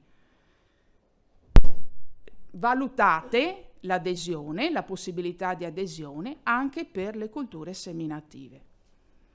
L'azione 3 è un'azione per agricoltori bravi che guardano un po' oltre e che vogliono essere sfidanti. Perché? Perché non diminuisco solo i fitofarmaci, ma anche in certi casi li sostituisco con usi di sostanze a basso rischio o quelli che si chiamano agenti di biocontrollo, che fitofarmaci non sono, ok? E che per determinate colture siamo in grado di utilizzare. Ci sono tutta una serie di possibilità che il bando esprime, che vanno a parare sia sulle frutticole, ma anche sulla vite, sulle orticole e sulle erbacee, che con attenzione possono essere combinate anche con tutte le necessità di rotazione che la BCA 7, 8 e che gli ecoschemi vi chiedono, d'accordo? Ma per un agricoltore bravo, e che possono essere adottate in una parte dell'azienda agricola e per determinate colture, il mais, il tabacco, il pomodoro, la bietola, d'accordo, le erbacee in generale, ma anche la vite, le frutticole e le orticole, e hanno una serie di pagamenti importanti, perché è chiaro che devo anche sostituire quello che è un principio attivo che ha un costo ordinario con quello che è un agente di bioprotezione. D'accordo? Ecco. Io vi dico anche che, come per le altre, per la H19.2, anche qui non ci sono appezzamenti fissi, quindi se decidete di girare le colture non c'è il problema, l'impegno agroambientale vi segue. Non ci sono graduatorie perché dipendono tutte dall'azione 1, anche qua per la 3. L'unica cosa, non dovete sovrapporre le superfici su cui fate l'azione 2 con quelle su cui fate l'azione 3. Tutti i diversi tipi di confusione sessuale o di uso di bacilli sono identificati nel bando coltura per coltura, quindi qui vi potete studiare quanto è fattibile questo sistema di difesa avanzata per le colture che già seguite, e in base a questo potete valutare qual è la superficie sulla quale e qual è la coltura della vostra azienda sulla quale andare ad appoggiare questo impegno, che va sempre registrato sul registro dei trattamenti e sul quale apriremo anche delle azioni formative specifiche per accompagnarvi. Attenzione, attenzione, sulla bellezza dei prodotti fitosanitari è ricca la condizionalità, ok? Ci sono anche i requisiti minimi e c'è la BCA7 sulla rotazione delle colture. Tutto questo bel sistema di cosine è pertinente per l'azione della H19 1, 2 e 3. Quindi attenzione a regolare bene i registri e quello che si fa in campo, perché si rischia la violazione su condizionalità e anche sulla misura dell'agroambiente. Ho finito, basta. Grazie.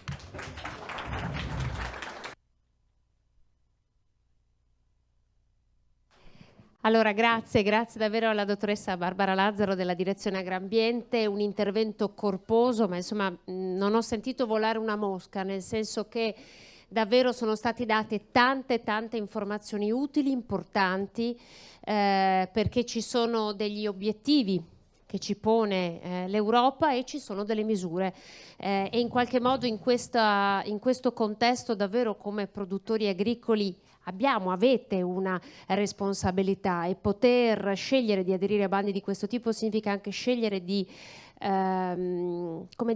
direzionare la vostra impronta come produttori in un'ottica di green economy. Ora arriviamo però ai consigli pratici, no? E ce li può dare soltanto AVEPA, l'Agenzia Veneta per i Pagamenti. Grazie alla dottoressa Lisa Burninetto, che è la responsabile dello sportello unico per Padova. Consigli e indicazioni utili per le domande. Prego.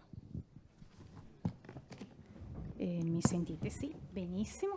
Allora, io vi porto i saluti anche del nostro direttore Trapani e degli sportelli di AVEPA, in particolare dei miei sportelli di Rovigo di Venezia e di Padova. E il mio compito è quello un po' di darvi alcune indicazioni principali per presentare correttamente le domande.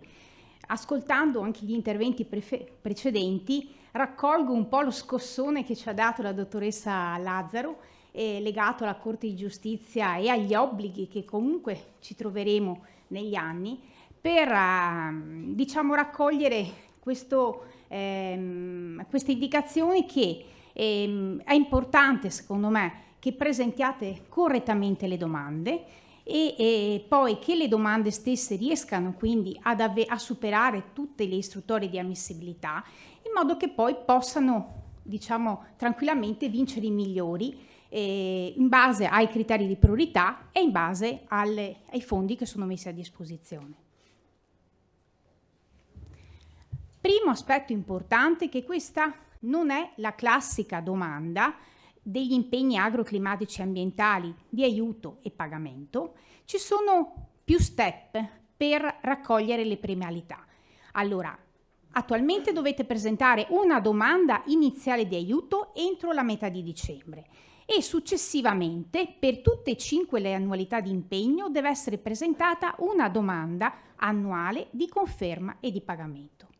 Vediamo un po' come presentare la domanda iniziale di aiuto. Come per tutte le istanze che si presentano ad AVEPA, è necessario avere un fascicolo aziendale. Un fascicolo, insomma, ormai lo conoscete tutti, vi dovete avvalere di un gestore, un CA o del SUA, al quale viene dato un mandato.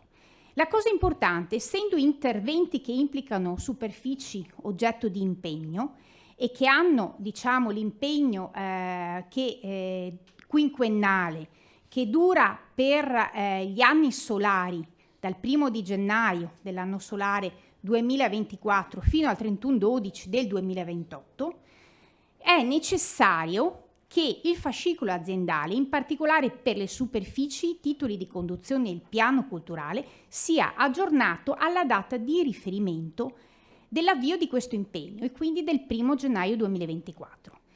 Quindi sottolineo ancora di più l'esigenza di partire con un congruo anticipo per aggiornare e validare il fascicolo. Una volta sistemato questo aspetto, si presenta la domanda informatizzata. La domanda viene presentata attraverso l'applicativo del PSR e è una domanda che, come la stiamo costruendo, è più automatizzata possibile. Ci sono quindi dati precompilati su superfici, dati anagrafici fiscali che vengono raccolti da quanto già indicato nel fascicolo aziendale. Poi ci sono alcuni dati che vengono inseriti direttamente, quindi le superfici che si intendono impegnare, le dichiarazioni. Allora attenzione, se inserite una domanda e ci sono delle variazioni o degli errori, è possibile presentare una domanda sostitutiva, però questo è possibile farlo solo ed esclusivamente entro la scadenza del termine di presentazione, che è il 14 di dicembre.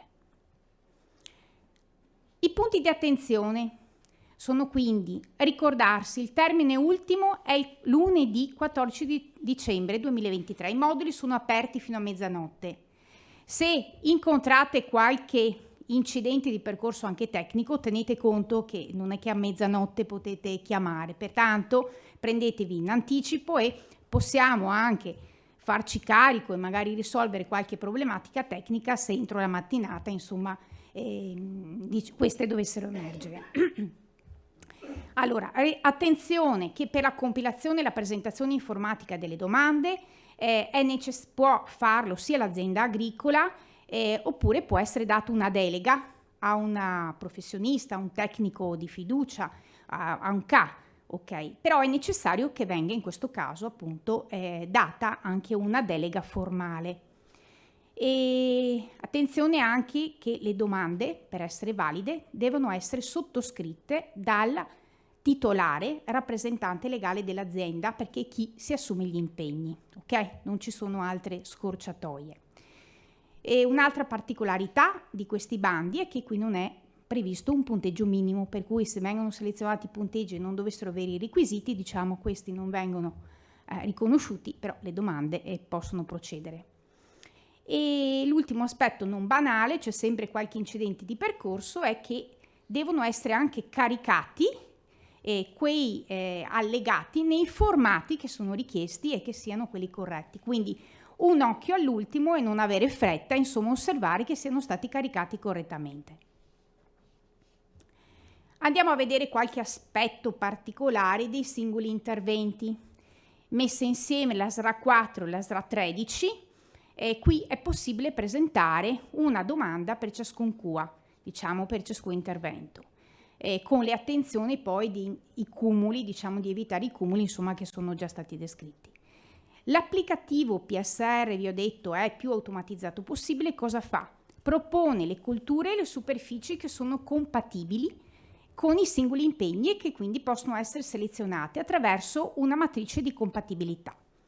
E non sono previsti allegati, oltre ovviamente alla domanda, per questi tipi di interventi.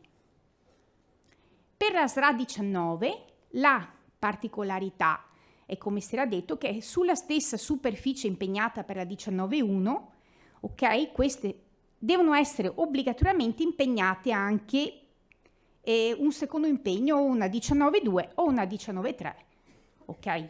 Si tratta di un intervento quindi a pacchetto e anche la domanda è stata costruita come una domanda unica, una domanda a pacchetto. Informaticamente quindi si compilerà il modulo della 19.1 e a cascata verranno attivati anche gli altri impegni che si ritiene 19.2, 19.3 o anche ambedue, senza sovrapposizione però sulla medesima superficie degli impegni 19.2 e 19.3. Sempre per la SRA 19, anche qui non è previsto un punteggio minimo, ma la caratteristica dei punteggi è che ci sono alcuni punteggi che prevedono degli allegati. Allora, questi sono il criterio 5.1, dove bisogna allegare la documentazione provante, l'adesione ai sistemi di qualità, e poi abbiamo una particolarità, il punteggio diciamo 3.1. Allora, qui cosa accade? Entro 60 giorni, e quindi il 12 febbraio 2024, dalla scadenza ultima di presentazione delle domande, per tutte le domande che sono state presentate correttamente, che sono ricevibili e che hanno selezionato questo criterio di priorità, AVEPA aprirà un'applicazione, metterà a disposizione questa applicazione e i beneficiari richiedenti dovranno trasmettere delle foto di campo geocalizzate delle formazioni lineari arboree arbustive. L'applicazione è solo utile per presentare queste foto, è soltanto ed esclusivamente questa messa a disposizione di AVEPA. È l'app AVEPA Image. È un'applicazione semplice che si può scaricare sugli store di Google o di Apple, insomma, che conoscete attraverso la funzione download, e non è così immediata, nel senso che se la scaricate ma non vi profilate in guardia di AVEPA, quindi AVEPA non vi conosce, non potete operare, ok? Per cui è necessario che o l'azienda o il camandatario o un terzo che deve essere delegato all'azienda si profili in guardia e potrà utilizzare questa applicazione. Nell'applicazione appunto sarà possibile in modo molto semplice andare in campo, nella posizione indicata scattare la foto e l'applicazione stessa la trasmette ad AVEPA.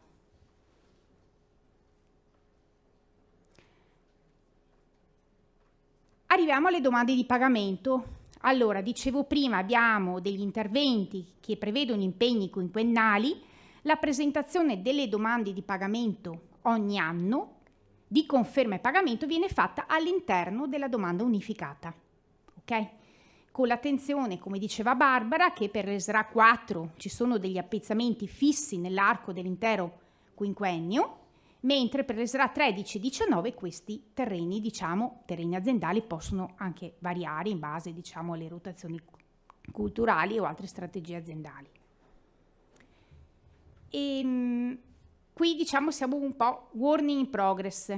Allora noi metteremo a brevissimo a disposizione anche sul nostro sito tutte le indicazioni per poter compilare le domande, per poter accedere agli applicativi, informazioni utili, insomma, anche per utilizzare le altre applicazioni come quelle per scattare le foto.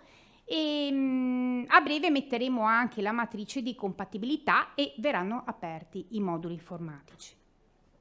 Vi lascio anche qualche altro utile riferimento per se avete bisogno, insomma, quindi i nostri indirizzi di posta elettronica alle quali potete chiedere informazioni che riguardano fascicolo, piano culturale, quesiti più particolari che riguardano le singole SRA, in particolare procedure superficie AVEPA IT, che è la l'ufficio di coordinamento della sede centrale di Padova e poi anche l'indirizzo per alcune problematiche, l'help desk di natura strettamente informatica.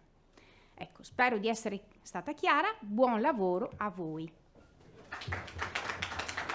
Grazie alla dottoressa Lisa Burlinetto. Allora, dottoressa, le chiedo di restare lì. Le spiego perché adesso passiamo alla parte delle domande. Allora chiederei anche a Barbara Lazzaro e a Franco Contarini di raggiungerci, perché così se ci saranno domande dal pubblico i nostri interlocutori saranno già qui come dire a disposizione per rispondere. Allora vi facciamo accomodare. Due cose ovviamente voglio ricordare. La prima è che questi bandi che avete sentito sono già pubblicati, sono nel sito venetorurale.it nella sezione bandi, e poi ovviamente che esiste una newsletter che conta quasi 4.000 iscritti e che viene aggiornata mensilmente, quindi ad esempio nella newsletter viene pubblicato anche l'elenco delle graduatorie e poi tutte le informazioni utili che vi stiamo dando in questo momento.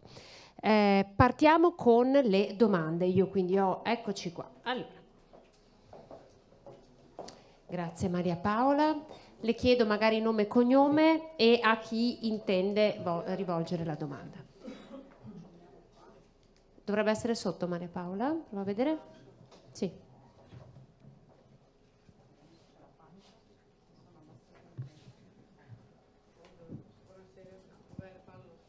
No, vabbè, ma dovrebbero attivare il microfono, altrimenti gliene do un altro. Intanto, così gli altri pensano, prego. Volevo chiedere al dottor Contarini una cosa, mi pare che abbia nominato gli allevatori custodi, cioè, ho capito male o dice che non verranno attivate le misure per le nuove misure per il 2024, cioè niente brogna, niente burline, cioè, ho capito male, mi pare che abbia detto una frase su quelli, ma non ho capito bene. Sì, raccoglie, esatto, e poi voi per rispondere potete utilizzare quello. Allora, ok, intanto io mi segno in modo da... Grazie Maria Paola. Chiedo scusa, dottoressa Barbara Lazzaro. Se non ero. Che estensione c'è di quei bandi ai digestati di origine agricola, diciamo, zootecnica? E poi chiedevo un'altra cosa, se si fa una domanda, adesso forse rientra nel discorso del dottor Contarini, se si fa una domanda e a valle della domanda l'anno dopo l'azienda si ingrandisce, prende in gestione altri terreni, si può estendere il contributo ai nuovi terreni oppure no?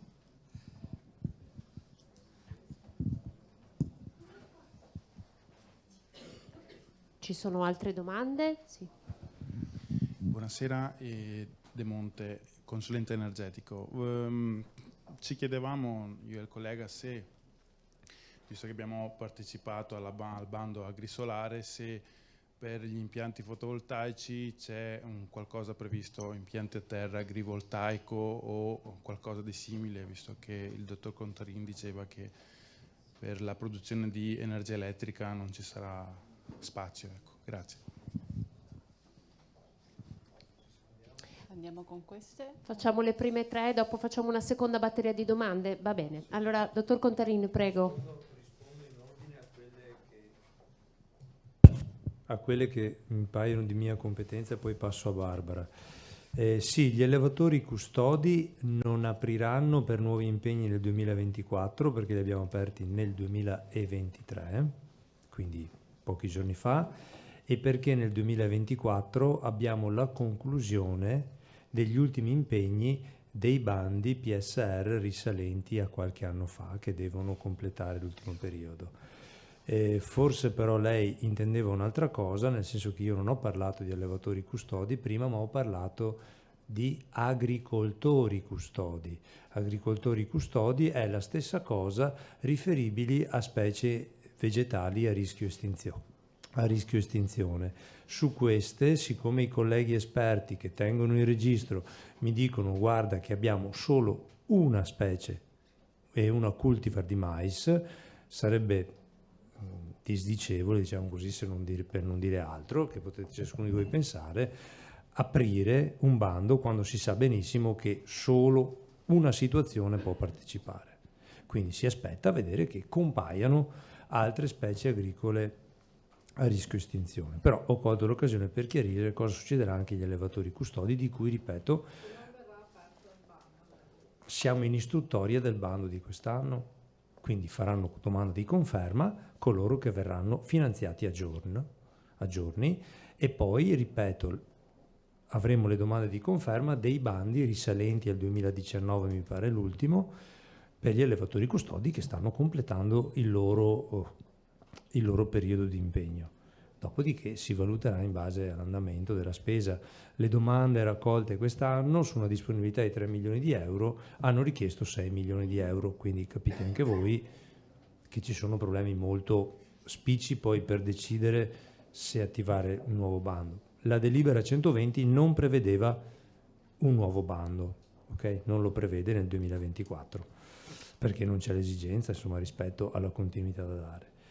E per quanto riguarda il tema, ma dopo un anno dalla partecipazione alla domanda, sottofinanziato, ampio l'azienda? No, non è possibile automaticamente allargare l'impegno. Tu hai partecipato con 10 ettari, ricevi il premio su 10 ettari, se ampli l'azienda e anche in quella parte di azienda attui quella stessa tecnica culturale, automaticamente non passi. Dovrai partecipare a un nuovo bando qualora sia possibile. Abbiamo previsto, nel caso degli interventi che prevedono la partecipazione totale dell'azienda e che quindi andrebbero in infrazione rispetto a questo esempio, abbiamo previsto di, in quei casi lì, di non avere, di fare l'impegno anche nella nuova superficie, ma di non perdere il premio, perché altrimenti perderesti il premio. Ma d'altronde non lo puoi richiedere perché non ti è consentito l'automatismo, scusate, di allargamento. Vi dico il perché non è previsto l'automatismo di allargamento, è perché bisogna governare la spesa. E quindi potenzialmente, se quest'anno, come sembra, ammetteremo a premio un coacervo di 35 milioni per i bandi all'anno, per i bandi a superficie che abbiamo fatto, se applicassimo questo automatismo, quei 35 milioni potrebbero diventare chissà quanti, chi lo sa, e quindi questo non darebbe certezza a nessuno a quel punto. Ultimo punto, il tema dell'agrivoltaico, fotovoltaico. No, non attiviamo nessun intervento che abbia a che fare con l'energia, così siamo tranquilli. E il riferimento non è a qualsiasi forma di fotovoltaico, tetti, agrivoltaico, terra, poi insomma lì il discorso è ancora più complesso per le normative specifiche che ci sono, però no. Per il 2024 o per tutto il periodo Al momento è così. Purtroppo è un lusso che non possiamo permetterci perché non abbiamo soldi, lo capirete vedendo le graduatorie. Barbara. Le lascio il mio. Il digestato è escluso dai bandi, bovino, bufalino, qualsiasi tipo è escluso. Il bando lo si apre solo per letame bovino, letame bufalino e separato solido di letame bovino e letame bufalino, separato solido da effluente, non da effluente trattato. D'accordo? Digestati sono esclusi perché sono già compresi nella tabella delle misure rafforzative come già obbligati a fare questa modalità di interramento dal 1 gennaio 2026, che dopo se diese febbraio perché c'è il periodo di divieto assoluto. Va bon, ecco. Grazie. Allora possiamo lanciare una seconda batteria di domande, avevo già visto una mano alzata, grazie. Sì, buonasera. Ottoboni Confagricoltura. Per la dottoressa Lazzaro 2 domande. La prima relativa ai trattamenti fitosanitari, quindi della SRA 19, il registro informatizzato, quello predisposto dalla Regione, come verrà organizzato attraverso, non lo so, dei consolida oppure data la normativa che prevede l'inserimento entro 30 giorni? E la seconda domanda relativa invece alla cumulabilità, nel senso che leggendo nei bandi è esclusa la cumulabilità di varie SRA, ma sarà così per sempre, nel senso un agricoltore virtuoso che si impegna già ad eseguire una riduzione dell'azoto con una 10-1-2 su quella stessa superficie non potrà aderire con una SRA 19? Viviani, Confagricoltura Rovigo, buonasera a tutti. Sul 13A chiedevo il concetto del 30% del fabbisogno MAS della cultura, questo si ragiona in termini di azoto efficiente, per cui se io ho 280 kg su mais devo dare circa 85 kg di azoto efficiente che mi diventano, si può dire, su un letame 210 kg di tal quale. Dico bene, dottoressa? Vediamo se c'è una terza domanda e poi passiamo alle risposte. Direi che sia... Va bene. Ok, dottoressa Lazzaro, mi pare di capire che sono tutte per lei. Allora, SRA 19, il registro informatizzato lo stiamo facendo perché c'era un residuato bellico che non va e quindi lo stiamo riorganizzando in funzione del fatto che comunque questa azione prevede che l'inserimento delle informazioni di registrazione siano fatte dentro al registro regionale, non su altri software che possono essere in dotazione dell'azienda agricola. Ci sarà il consolida, al momento stiamo facendo il sistema, le informazioni a 30 giorni stanno scritte dentro il decreto legislativo, nessuno può andare a incidere su informazioni che sono norma nazionale, ben si intende, senza voler dare nessuna risposta interlocutoria. Cumulabilità, è vero, però da una parte tenete conto che c'è la tracciabilità degli impegni, che non è poca cosa, a cui dovete sommare l'efficacia ambientale degli impegni, per la quale abbiamo tutta una serie di elaborazioni da dover fare insieme all'Università di Padova per capire l'efficacia di quello che voi fate applicando sulle aziende agricole questi impegni, perché quell'efficacia lì poi è il frutto di quegli indicatori di risultato che servono all'autorità di gestione anche per dimostrare l'efficacia della spesa e chiedere la spesa negli anni successivi, perché questo dice il programma di sviluppo rurale in questa programmazione. Quindi avere 2 o 3 misure sopra la stessa superficie non fa capire con chiarezza qual è l'efficacia dell'azione gestionale virtuosa che è stata fatta dall'agricoltore. D'accordo? È una questione di scelte e di opportunità. Del resto, prendo a riferimento quello che ha mostrato prima il dottor Contarin, ha presentato uno schema dove già all'inizio di quest'anno è stata data una griglia con tutte le possibili aperture dei bandi che interesseranno questo complemento di sviluppo rurale. Quali opportunità ho come azienda agricola? Ho quelle che sono già previste, quindi al di là di questi bandi e di quelli che ci sono stati, quali altre opportunità ho? Ho il trascinamento a pacchetto della misura 10.1.2, per chi la sa, la conosce, che sicuramente al 2025 verrà valutato, d'accordo? Una volta che tutti i diversi bandi arriveranno a conclusione. Sicuramente quello ci sarà. Molte altre opportunità all'interno di questo contesto non ci sono, le stiamo attivando adesso. Ecco.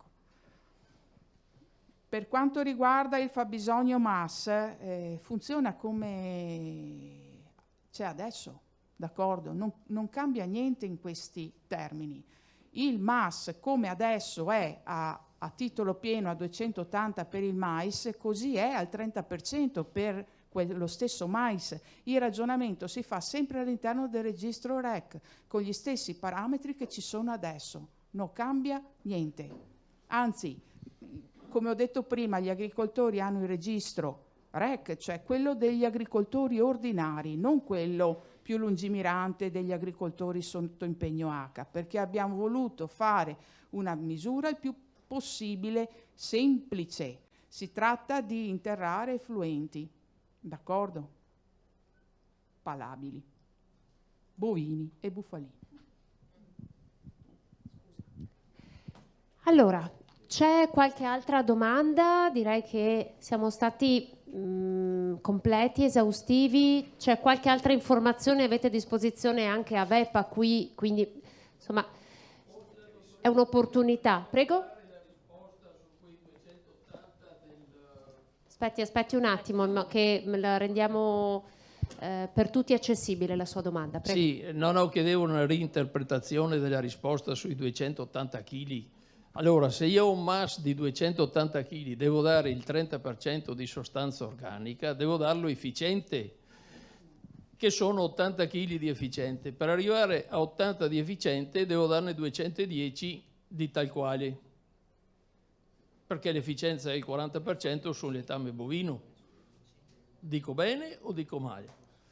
E come fai adesso, dottor Beppe Viviani? Come fai adesso? Adesso faccio così, ma non so se il pensiero è sempre uguale. Lo fai con lo stesso registro, con gli stessi parametri, sottoposto allo stesso programma d'azione, con le stesse regole esatte. Perfetto. L'unica cosa che cambia è che c'è scritto almeno il 30%. Sì, perfetto. Almeno, quindi c'è una bella vuol differenza dire tra il che 30%. io posso dare 30%, posso darne anche di più. Abbiamo detto che le aziende zootecniche potrebbero anche scegliere di concorrere a tutto il MAS, se ce l'hanno.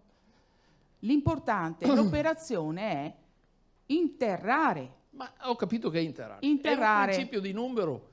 210 kg, coefficienza 40%, fanno 84 kg, sono il 30% del MAS del mais. Io non posso dare meno di quello, perché se lei mi dice tu usi il 30% del fabbisogno, io uso il tal quale, do 84 kg di azoto tal quale che diventano efficienti 32 kg. Torna o non torna? Per me non torna, io dovrei darne 84 che diventano 210 kg di azoto tal quale. È una differenza molto delicata, ma molto delicata. E adesso, quando tu dai 280 kg di azoto sul mais, quanti ne dai di tal quale?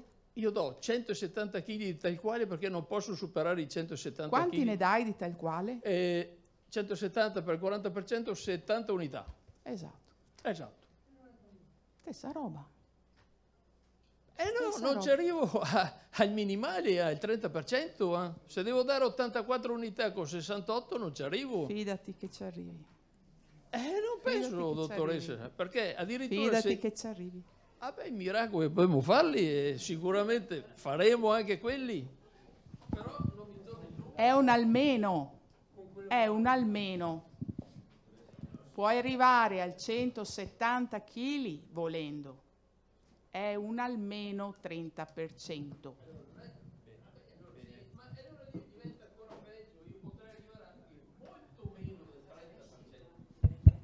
Facciamo che l'approfondimento, siccome io sono in calo glicemico, facciamo così, i numeri poi a parte, finita la riunione qua Barbara a disposizione con il signor Viviani e vi capite sui numeri. Avete e fate la fortuna di avere a disposizione. Scusate, ma penso che anche altri in sala siano un po' in difficoltà a seguirvi sui numeri, scusate.